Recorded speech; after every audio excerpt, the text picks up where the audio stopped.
राधे राधे दोस्तों। हमारे चैनल में आपका स्वागत है। दोस्तों, आज हम उस ऋषि की अद्भुत कथा सुनेंगे जिसने जीवन में कभी स्त्री नहीं देखी। तो चलिए दोस्तों, कथा शुरू करते हैं। प्राचीन समय की बात है, जब धरती पर धर्म का प्रकाश चारों दिशा में फैला हुआ था। जब जंगलों में ऋषि मुनियों की तपस्या से वातावरण पवित्र बना रहता था, और जब देवता भी पृथ्वी पर होने वाली घटनाओं पर अपनी दृष्टि बनाए रखते थे। उसी समय एक ऐसे महातपस्वी ऋषि थे जिनका नाम सुनकर बड़े बड़े राजा श्रद्धा से अपना सिर झुका देते थे। उनका नाम था विभांडक ऋषि। वे महान ज्ञानी, अत्यंत तेजस्वी और कठोर तपस्या करने वाले ऋषि थे। उनका आश्रम एक विशाल और रहस्यमयी वन के मध्य स्थित था, जहां तक पहुंचना साधारण मनुष्य के लिए लगभग असंभव था। चारों ओर ऊंचे ऊंचे वृक्ष खड़े रहते थे। सूर्य की किरणें भी बड़ी कठिनाई से धरती तक पहुंच पाती थी। वन में सिंह, हाथी, भालू और अनेक प्रकार के जीव निवास करते थे। लेकिन विभांडक ऋषि के आश्रम के आसपास सभी जीव आश्चर्यजनक रूप से शांत रहते थे, मानो वे भी उस महान तपस्वी की उपस्थिति का सम्मान करते हो। विभांडक ऋषि का जीवन अत्यंत सादा था। वे कंदमूल और फलों पर निर्वाह करते थे। उनका अधिकांश समय भगवान की आराधना, वेदों के अध्ययन और गहन तपस्या में व्यतीत होता था। वर्षों तक उन्होंने संसार के सभी सुखों का त्याग करके स्वयं को साधना में समर्पित कर दिया था। उनके तप का प्रभाव इतना बढ़ गया था कि स्वर्ग लोक तक उनकी चर्चा होने लगी थी।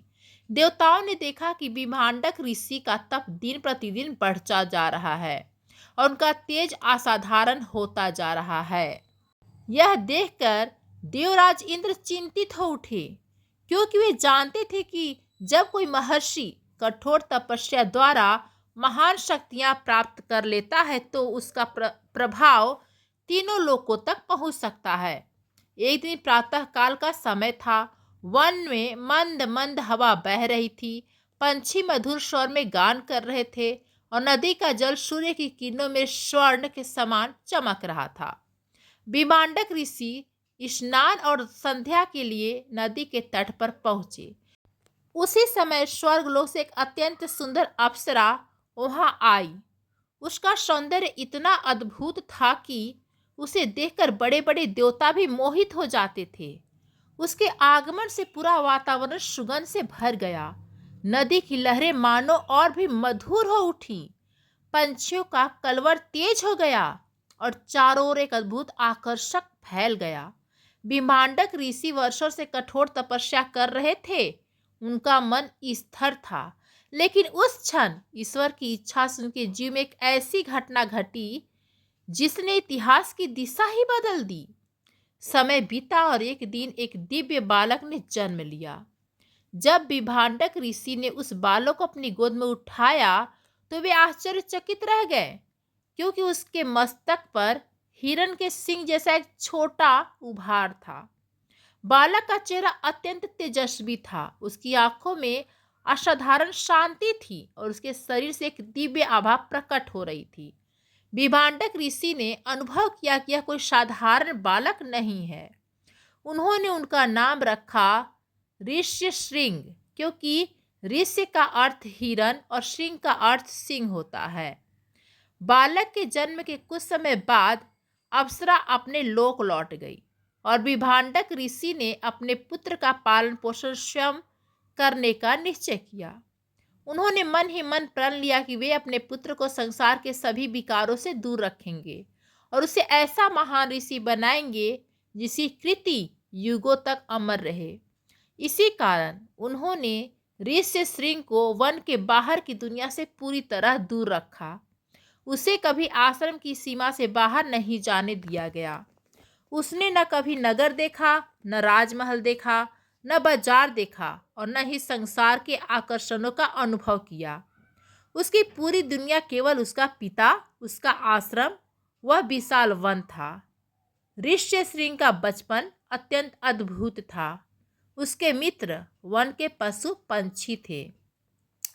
हिरण उसके साथ खेलते थे, पक्षी उसके कंधों पर बैठ जाते थे, बंदर उसके साथ वृक्षों पर उछल कूद करते थे और जंगल के सभी जीव उसे अपने परिवार का सदस्य मानते थे। उसका हृदय इतना निर्मल था कि कोई भी जीव उससे भय नहीं खाता था। यहाँ तक कि हिंसक पशु भी उसके समीप शांत हो जाते थे। समय के साथ वह बड़ा होने लगा। विभांडक ऋषि प्रतिदिन उसे वेदों का ज्ञान देते, धर्म के रहस्य समझाते, यज्ञ की विधियां सिखाते और तपस्या का महत्व बताते। ऋषि श्रृंग असाधारण बुद्धिमान था। वह जो कुछ भी सुनता तुरंत स्मरण कर लेता। कुछ ही वर्षों में उसने वेद, शास्त्र, यज्ञ और धर्म का ज्ञान प्राप्त कर लिया, जिसे प्राप्त करने में साधारण लोगों को पूरा जीवन लग जाता है।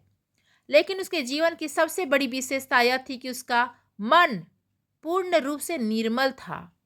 उसमें न लोभ था, न अहंकार था, न क्रोध था और न ही किसी प्रकार का छल कपट। उसने अपने जीवन में कभी किसी स्त्री को नहीं देखा था, इसलिए उसका मन हर प्रकार के विकार से दूर था। वह इतना निष्कपट था कि वन के जीव भी उसकी उपस्थिति में स्वयं को सुरक्षित महसूस करते थे। जैसे जैसे ऋषि श्रृंग युवा होने लगा, उसका तेज और भी बढ़ने लगा। जब वह भगवान का ध्यान करता तो उसके चारों ओर ऐसा वातावरण बन जाता मानो स्वयं प्रकृति उसकी तपस्या में सहभागी हो गई हो। जहां वह रहता था वहां समय पर वर्षा होती थी, वृक्षों पर भरपूर फल लगते थे और वन में सुख शांति बनी रहती थी। उसे स्वयं भी अपनी शक्ति का ज्ञान नहीं था, क्योंकि उसका मन पूर्ण रूप से विनम्र था। उधर दूसरी ओर अंग देश नामक एक विशाल राज्य था, जिसके राजा रोमपाद थे। वे धर्मप्रिय, न्यायप्रिय और दयालु शासक थे। उनकी प्रजा उनसे प्रेम करती थी। राज्य समृद्ध था, खेतों में लहलहाती फसलें उगती थी, नदियां जल से भरी रहती थी और लोगों के जीवन में सुख और शांति थी। लेकिन एक समय ऐसा आया जब उस समृद्ध राज्य पर भयंकर संकट टूट पड़ा। एक वर्ष वर्षा नहीं हुई। लोगों ने सोचा कि अगले वर्ष सब ठीक हो जाएगा, लेकिन दूसरा वर्ष भी बिना वर्षा के बीत गया। फिर तीसरा वर्ष भी सूखा निकल गया। धीरे धीरे नदियां सूखने लगी, तालाब खाली हो गए, खेत बंजर हो गए, पशु मरने लगे और लोगों के घर में अन्न समाप्त होने लगा। माताएं अपने बच्चों को भूख से तड़पता देखकर रोने लगी। पूरा राज्य निराशा और दुख में डूब गया। राजा रोमपाद दिन रात अपनी प्रजा की चिंता में डूबे रहते थे। उन्होंने अनेक यज्ञ करवाए, दान दिए, पूजा पाठ करवाए, ब्राह्मणों को बुलाया, लेकिन वर्षा नहीं हुई। अंत में उन्होंने राज्य के सभी विद्वानों और ऋषियों की सभा बुलाई और हाथ जोड़कर कहा, हे महात्माओं, मेरी प्रजा भयंकर कष्ट में है। मैंने हर संभव प्रयास किया, लेकिन कोई लाभ नहीं हुआ। अब आप ही कोई उपाय बताइए। सभा में कुछ क्षणों तक गहरा मौन छाया रहा। फिर एक वृद्ध ऋषि उठे और बोले, राजन, इस संकट का समाधान केवल एक व्यक्ति के पास है। राजा तुरंत बोले, वह कौन है? वृद्ध ऋषि ने उत्तर दिया, विभांडक ऋषि का पुत्र ऋषि श्रृंग। यह नाम सुनते ही पूरी सभा आश्चर्य से भर उठी। राजा ने पूछा, क्या एक युवा तपस्वी पूरे राज्य का भाग्य बदल सकता है? वृद्ध ऋषि मुस्कुराए और बोले, राजन, वह कोई साधारण तपस्वी नहीं है।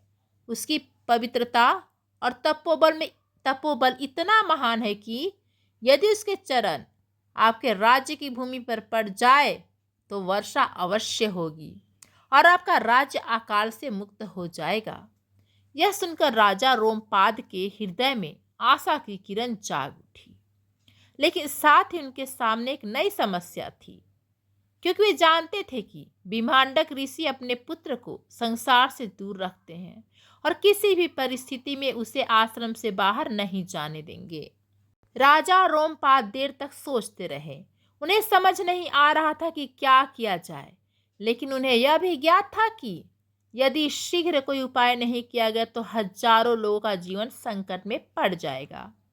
और इसी चिंता के साथ उन्होंने एक ऐसी योजना बनाने का निर्णय लिया जो आगे चलकर न केवल अंग देश का भाग्य बदलने वाली थी, बल्कि पूरे आर्यव्रत के इतिहास में एक नया अध्याय लिखने वाली थी।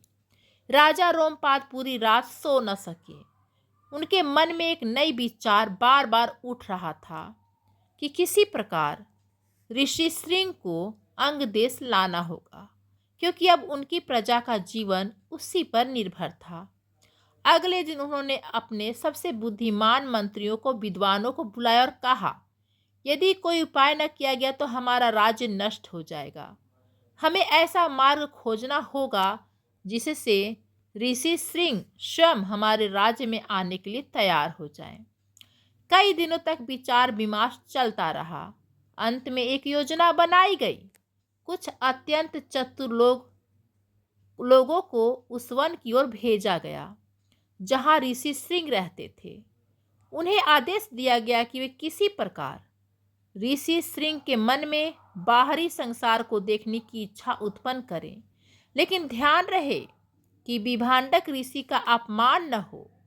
उधर वन में ऋषि श्रृंग अपने सामान्य जीवन में मग्न थे। उन्हें संसार की कोई चिंता नहीं थी। वे प्रतिदिन प्रातःकाल उठते, नदी में स्नान करते, भगवान का ध्यान करते और अपने पिता से वेदों तथा शास्त्रों का अध्ययन करते। उनके मन में किसी प्रकार का लोभ या इच्छा नहीं थी। वे अपने सरल और पवित्र जीवन में संतुष्ट थे। एक दिन विभांडक ऋषि वन के दूरस्थ भाग में फल और औषधियां एकत्र करने गए हुए थे। उसी समय राजा रोमपाद द्वारा भेजे गए लोग आश्रम के निकट पहुंचे। ऋषि सिंह ने अपने जीवन में पहली बार अपने पिता के अतिरिक्त अन्य मनुष्यों को देखा था। वे आश्चर्यचकित होकर उन्हें देखने लगे। उनके मन में जिज्ञासा जाग उठी। वे लोग अत्यंत विनम्रता से उनके पास आए और मधुर वाणी में उनसे बातचीत करने लगे। उन्होंने ऋषि श्रृंग को ऐसे फल और मिष्ठान दिए जिनका स्वाद उन्होंने पहले कभी नहीं चखा था। ऋषि श्रृंग का सरल मन उनसे प्रभावित हो गया। वे उन्हें अतिथि समझकर आदर देने लगे। धीरे धीरे उन्होंने बाहरी संसार की बातें सुनानी शुरू की। उन्होंने विशाल नगरों का वर्णन किया, ऊंचे महलों की चर्चा की, सुंदर उद्यानों और भव्य मंदिरों की कथा सुनाई। ऋषि श्रृंग बड़े ध्यान से सब सुनते रहे, क्योंकि यह सब उनके लिए किसी अद्भुत लोक की कहानी जैसा था। कुछ दिनों तक यह क्रम चलता रहा और ऋषि श्रृंग के मन में पहली बार आश्रम के बाहर की दुनिया को देखने की इच्छा उत्पन्न होने लगी। उन्हें लगने लगा कि भगवान की बनाई हुई इस विशाल सृष्टि को देखना भी एक प्रकार का ज्ञान है। एक दिन वे लोग फिर आए और उन्होंने विनम्रता से कहा, यदि आप हमारे साथ चले तो हम आपको और भी अद्भुत स्थान दिखाएंगे। ऋषि श्रृंग कुछ क्षण मौन रहे। फिर उन्होंने आकाश की ओर देखा और मन ही मन भगवान का स्मरण किया। उनके हृदय में कोई छल नहीं था, कोई भय नहीं था। अनंतः वे उनके साथ चल पड़े। उन्हें नहीं पता था कि उनका यह एक कदम पूरे अंग देश का भाग्य बदलने वाला है। जैसे जैसे वे वन की सीमा से बाहर निकले, उनके सामने नए नए दृश्य आने लगे। उन्होंने पहली बार दूर तक फैले हुए खेत देखे, उन्होंने गांव देखे, उन्होंने लोगों को एक साथ रहते देखा, उन्होंने बैलगाड़ियों को चलते देखा और यह सब देखकर उनका मन आश्चर्य से भर गया। उधर अंग देश में उनके आने का समाचार फैल चुका था। वर्षों से निराश बैठे लोगों के मन में आशा की ज्योति जल उठी। राजा रोमपाद स्वयं नंगे पांव राज्य की सीमा तक पहुंचे और हाथ जोड़कर उनकी प्रतीक्षा करने लगे। फिर वह क्षण आया जिसका पूरे राज्य को वर्षों से इंतजार था। जैसे ही ऋषि श्रृंग ने अंग देश की धरती पर पहला कदम रखा, वैसे ही आकाश में एक अद्भुत परिवर्तन होने लगा। जो आकाश वर्षों से सूना पड़ा था, उसमें अचानक काले बादल छा गए। ठंडी हवाएं चलने लगी, बिजलियां चमकने लगी। लोग आश्चर्य से ऊपर देखने लगे। कुछ ही क्षणों बाद वर्षा की पहली बूंद धरती पर गिरी। फिर दूसरी, फिर तीसरी, और देखते ही देखते मूसलाधार वर्षा होने लगी। सूखी धरती भीग उठी, नदियां फिर से जल से भरने लगी, तालाब लबलबा हो गए, किसानों की आंखों से खुशी के आंसू बहने लगे, बच्चे वर्षा में नाचने लगे, महिलाएं भगवान का धन्यवाद करने लगी, पूरा अंग देश आनंद में झूम उठा। चारों ओर केवल एक ही नाम गूंज रहा था, ऋषि श्रृंग, ऋषि श्रृंग, ऋषि श्रृंग। राजा रोमपाद भावुक होकर उनके चरणों में झुक गए और बोले, हे महात्मन, आपने हमारे राज्य को नया जीवन दिया है। आपका यह उपकार हम कभी नहीं भूलेंगे। ऋषि श्रृंग ने विनम्रता से कहा, राजन, यह सब भगवान की कृपा है, मैं तो केवल उनका सेवक हूं। लेकिन उसी समय वन में एक और घटना घट रही थी। बिम्भांडक ऋषि अपने आश्रम लौटे और उन्होंने देखा कि उनका पुत्र वहां नहीं है। उन्होंने चारों ओर खोजा, लेकिन ऋषि श्रृंग कहीं दिखाई नहीं दिए। उनका हृदय व्याकुल हो उठा। उन्होंने अपनी दिव्य दृष्टि से देखा और तुरंत जान गए कि उनका पुत्र अंगदेश चला गया है। यह जानकर उनका क्रोध प्रचंड अग्नि की भांति भड़क उठा। उनकी आंखें लाल हो गई। उनका तेज से पूरा वन कांप उठा। पंछी उड़ गए, पशु भयभीत होकर भागने लगे। उन्होंने तुरंत अंगदेश की ओर प्रस्थान किया। उधर राजा रोमपाद को यह समाचार मिल गया कि बिम्भांडक ऋषि आ रहे हैं। यह सुनते ही पूरे राज्य में भय फैल गया। सभी को डर रहा था कि यदि महान ऋषि क्रोधित हो गए तो कहीं उनका श्राप राज्य को कोई नया संकट में न ले आए। लेकिन किसी को यह नहीं पता था कि अंगदेश पहुंचकर बिम्भांडक ऋषि ऐसा दृश्य देखने वाले हैं जो उनके हृदय को पूरी तरह बदल देगा। उसी दिन उनके जीवन की सबसे बड़ी सीख संसार के सामने प्रकट होगी। बिम्भांडक ऋषि तेज गति से अंगदेश की ओर बढ़ते जा रहे थे। उनके क्रोध का प्रभाव इतना प्रबल था कि मार्ग में आने वाले लोग दूर हट जाते। वन के पशु भी उनके तेज को देखकर कांप उठते। उनके मन में बार बार यही विचार उठ रहा था कि उनका पुत्र, जिसे उन्होंने वर्षों तक संसार के मोह माया से दूर रखा था, वह अचानक आश्रम छोड़कर कैसे चला गया। जैसे जैसे वे अंगदेश के निकट पहुंचते, उनका क्रोध और भी बढ़ता गया। उधर अंगदेश में राजा रोमपाद अत्यंत चिंतित थे। वे जानते थे कि यदि बिम्भांडक ऋषि अप्रसन्न हो गए तो वर्षों की मेहनत से लौटी हुई समृद्धि एक क्षण में नष्ट हो सकती है। इसलिए उन्होंने स्वयं राज्य के द्वार पर जाकर उनकी प्रतीक्षा करने का निर्णय लिया। कुछ समय बाद बिम्भांडक ऋषि राज्य की सीमा पर पहुंचे, लेकिन वहां पहुंचकर उन्होंने जो दृश्य देखा, वह देखकर वे कुछ क्षणों के लिए रुक गए। जहां पहले सूखा पड़ा था, वहां अब हरियाली लहरा रही थी। खेतों में नई फसलें उग रही थी। नदियां जल से भरी हुई थी। बच्चे हंस रहे थे। किसान प्रसन्न थे और लोगों के चेहरे पर आशा लौट आई थी। उन्होंने आगे बढ़कर देखा कि पूरा राज्य उनके पुत्र का गुणगान कर रहा है। लोग ऋषि श्रृंग को देवतुल्य मानकर उनका सम्मान कर रहे हैं। किसी के मन में अहंकार नहीं था, किसी के मन में छल नहीं था, केवल कृतज्ञता थी। तभी उनकी दृष्टि ऋषि श्रृंग पर पड़ी। ऋषि श्रृंग ने जैसे ही अपने पिता को देखा, वे तुरंत दौड़कर उनके चरणों में गिर पड़े। उनकी आंखों में प्रेम था, उनके हृदय में श्रद्धा थी, उनके चेहरे पर वही निष्कपटता थी जो बचपन में थी। बिम्भांडक ऋषि कुछ क्षणों तक अपने पुत्र को देखते रहे। उनका क्रोध धीरे धीरे शांत होने लगा। उन्होंने अनुभव किया कि संसार में आने के बाद भी उनके पुत्र की पवित्रता तनिक भी कम नहीं हुई है, बल्कि अब उसका तप लोक कल्याण का कारण बन गया है। राजा रोमपाद भी हाथ जोड़कर उनके सामने खड़े हो गए और विनम्र स्वर में बोले, हे महर्षि, यदि मुझसे कोई अपराध हुआ हो तो मुझे क्षमा कर दीजिए। मैंने यह सब केवल अपनी प्रजा की रक्षा के लिए किया है। मेरे राज्य के लोग भूखे और प्यास से मर रहे थे। मेरे पास कोई दूसरा उपाय नहीं था। राजा की बात सुनकर विभांडक ऋषि मौन हो गए। उन्होंने चारों ओर देखा। उन्होंने उन लोगों को देखा जिनके जीवन में फिर से खुशियां लौट आई थी। उन्होंने उन किसानों को देखा जिनकी सूखी धरती फिर से हरी हो गई थी।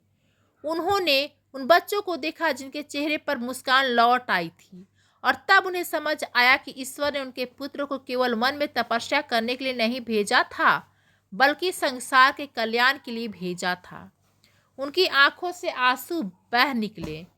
उन्होंने ऋषि श्रृंग के सिर पर हाथ रखा और कहा, पुत्र, आज मुझे ज्ञात हुआ कि भगवान की इच्छा मेरे विचारों से कहीं अधिक विशाल है। मैं तुम्हें संसार से दूर रखना चाहता था, लेकिन भगवान ने तुम्हें संसार के दुख दूर करने के लिए भेजा है। ऋषि श्रृंग ने विनम्रता से कहा, पिताश्री, यदि आपके संस्कार और आपका आशीर्वाद न होता तो मैं कुछ भी नहीं कर पाता। यह सुनकर विभांडक ऋषि का हृदय गर्व से भर उठा। उस दिन केवल एक पिता और पुत्र का मिलन नहीं हुआ था, बल्कि एक महान सत्य भी प्रकट हुआ था कि सच्चा ज्ञान और सच्ची तपस्या तभी पूर्ण होती है जब उसका लाभ दूसरों को मिले।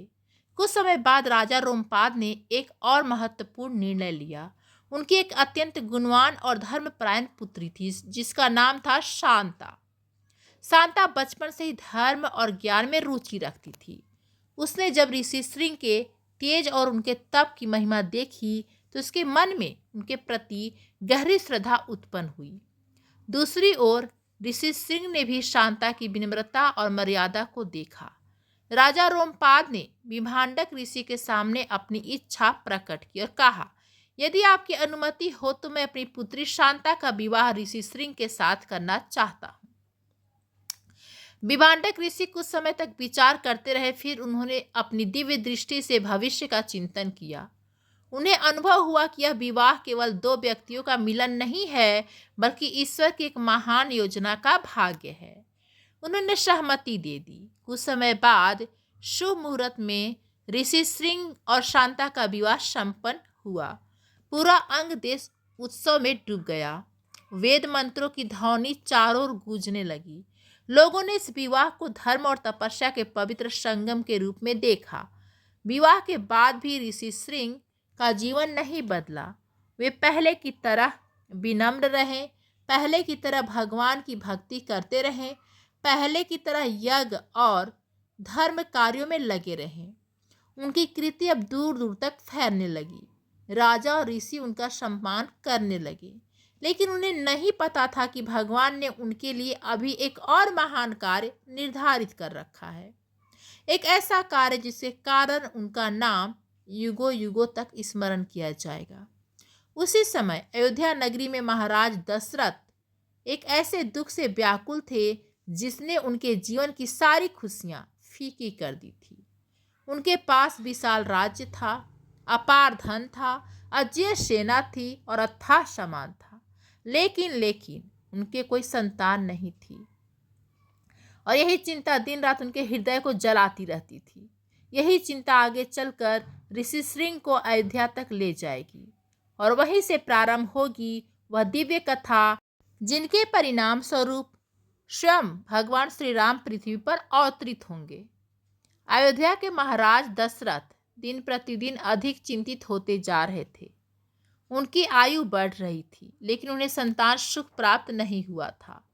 जब भी वे राजसभा में बैठते थे, उनके मन में एक ही प्रश्न उठता था कि उनके बाद रघुवंश का क्या होगा।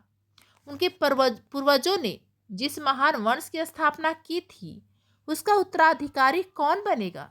यही चिंता उनके हृदय को भीतर ही भीतर खाए जा रही थी।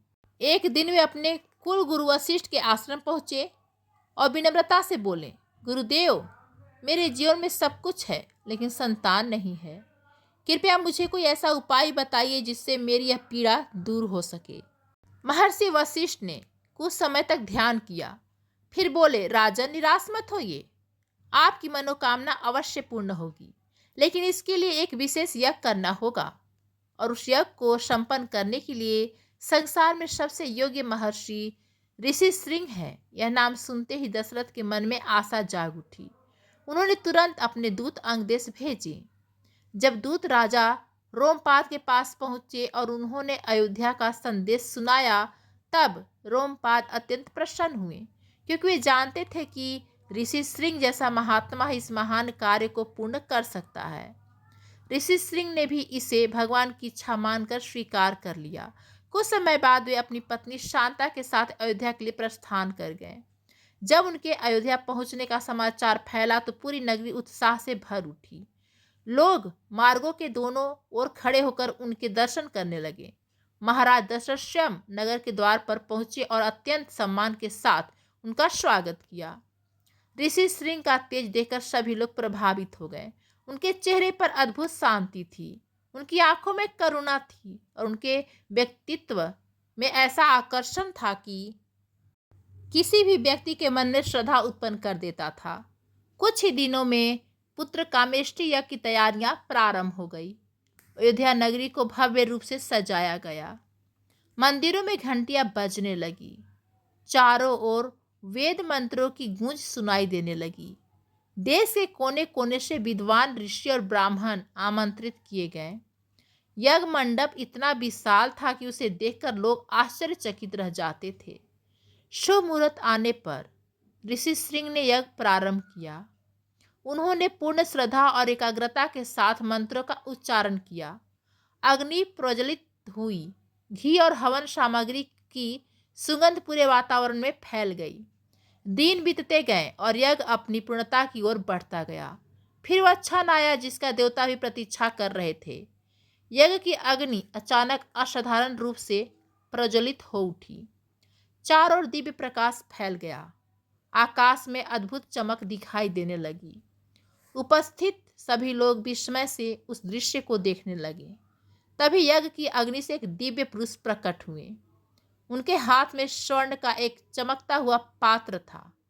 उस पात्र में दिव्य खीर भरी हुई थी। उन्होंने वह पात्र महाराज दशरथ को सौंपते हुए कहा, यह देवताओं का प्रसाद है, इसे अपनी रानियों को प्रदान करें, आपकी मनोकामना पूर्ण होंगी। यह दृश्य देखकर महाराज दशरथ की आंखों में आंसू आ गए। उन्होंने श्रद्धा के साथ वह दिव्य प्रसाद ग्रहण किया। फिर उन्होंने अपनी रानियों कौशल्या, कैकेयी और सुमित्रा को प्रदान किया। समय बीतता गया। फिर एक दिन पूरे अयोध्या में आनंद की लहर दौड़ गई। महारानी कौशल्या ने एक दिव्य पुत्र को जन्म दिया। वह कोई साधारण बालक नहीं था, वह स्वयं भगवान विष्णु के अवतार श्री राम थे। महारानी कैकेयी के गर्भ से भरत का जन्म हुआ और माता सुमित्रा के गर्भ से लक्ष्मण तथा शत्रुघ्न का जन्म हुआ। पूरी अयोध्या उत्सव में डूब गई। देवताओं ने पुष्प वर्षा की, गंधर्वों ने गान किया, ऋषि मुनियों ने मंगल मंत्रों का उच्चारण किया। लोगों ने दीप जलाए और एक दूसरे को बधाइयां दी। महाराज दशरथ की वर्षों पुरानी चिंता समाप्त हो चुकी थी। उनके महल में चारों ओर खुशियां ही खुशियां थी। जब यह समाचार ऋषि श्रृंग तक पहुंचा तो उनके चेहरे पर एक शांत मुस्कान आ गई। वे जानते थे कि यह सब भगवान की लीला है, लेकिन उस समय बहुत कम लोग यह समझते थे कि इस घटना के पीछे विभांडक ऋषि की तपस्या, ऋषि श्रृंग की पवित्रता और भगवान की अद्भुत योजना कार्य कर रही थी। यदि विभांडक ऋषि अपने पुत्र को धर्म और ज्ञान के संस्कार न देते, यदि ऋषि श्रृंग अपने जीवन को तप और पवित्रता से न भरते, यदि वे अंग देश न जाते, यदि अंग देश में वर्षा न होती, यदि उनका विवाह शांता से न होता और यदि वे अयोध्या आकर पुत्र कामेष्टि यज्ञ न कराते, तो शायद इतिहास की धारा कुछ और होती। इसलिए ऋषि श्रृंग का नाम केवल एक महान ऋषि के रूप में नहीं लिया जाता है, बल्कि उस महापुरुष के रूप में लिया जाता है जिसके द्वारा भगवान श्री राम के अवतार का मार्ग प्रशस्त हुआ। विभांडक ऋषि की यह कथा हमें सिखाती है कि सच्चे संस्कार कभी व्यर्थ नहीं जाते। सच्ची तपस्या केवल अपने लिए नहीं होती, बल्कि सारे संसार के कल्याण के लिए होती है। और जब ईश्वर किसी व्यक्ति को किसी महान कार्य के लिए चुनते हैं तो उसके जीवन की प्रत्येक घटना उसी दिशा में आगे बढ़ती चली जाती है। यही कारण है कि आज भी विभांडक ऋषि और श्रृंग ऋषि का स्मरण श्रद्धा और सम्मान के साथ किया जाता है, क्योंकि उनकी कथा केवल एक पिता और पुत्र की कथा नहीं है, बल्कि तपस्या, त्याग, संस्कार, धर्म और ईश्वर की दिव्य योजना की अमर गाथा है। दोस्तों, वीडियो अगर पसंद आया हो तो हमारे चैनल को like, comment, share and subscribe जरूर कर लीजिएगा। धन्यवाद दोस्तों। जय श्री राम। राधे राधे। जय श्री कृष्ण।